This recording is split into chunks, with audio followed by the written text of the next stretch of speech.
Hi, today I'm going to talk to you about Windows 8.1.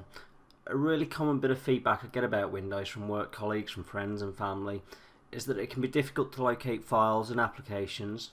You know, maybe you've downloaded something or saved it, can't remember where you put it. I'm going to show you how to do some really basic searches to try and find those apps and files. When you've learned to use search, in my opinion, it becomes the quickest way to get around in Windows 8.1. So first off, I'm going to show you how to open the search bar. I've chosen what I think are the 5 easiest ways to do this, and I'm going to demonstrate them now. Number 1, my personal favourite and what I think is easiest to do, simply press the Windows key on your keyboard and start typing. As soon as you start typing, you'll start getting search results back there in the search bar on the right hand side of the screen. Number 2, if you move your mouse cursor into the bottom right hand corner of the screen and then just move it up, you get the charms bar, and at the top is the search charm. Just click on it and again you can just start typing away. Number 3, if you move your mouse to the bottom left hand corner and click on the start button, this will take you to the start screen, and in the top right hand corner is the search icon. Click on that and again start typing. Number 4 is another keyboard shortcut, and if you press the Windows and the S key together and start typing. And number 5, I can't actually demonstrate because I'm not on a touch screen at the moment, but if you are, all you need to do is swipe in from the right hand edge of the screen, and what that will do is bring up the charms bar again, and just tap on the search charm and then you can start typing.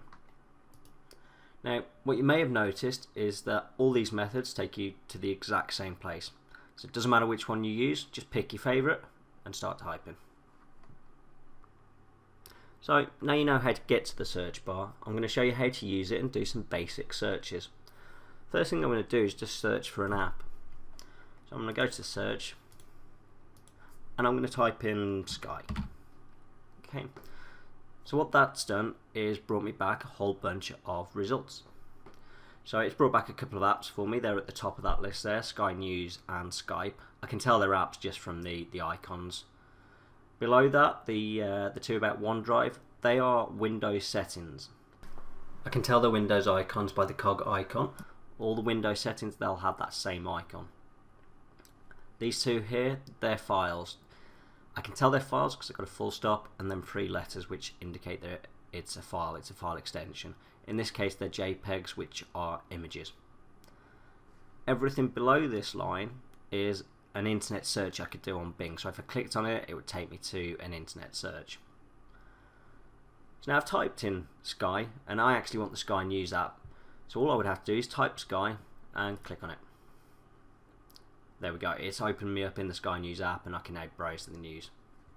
Just going to go ahead and close that and go back to search. So what you may have noticed when I did that search was it's brought back files, apps, settings, and maybe that's not what I want. Maybe I am looking for, let's say, a setting.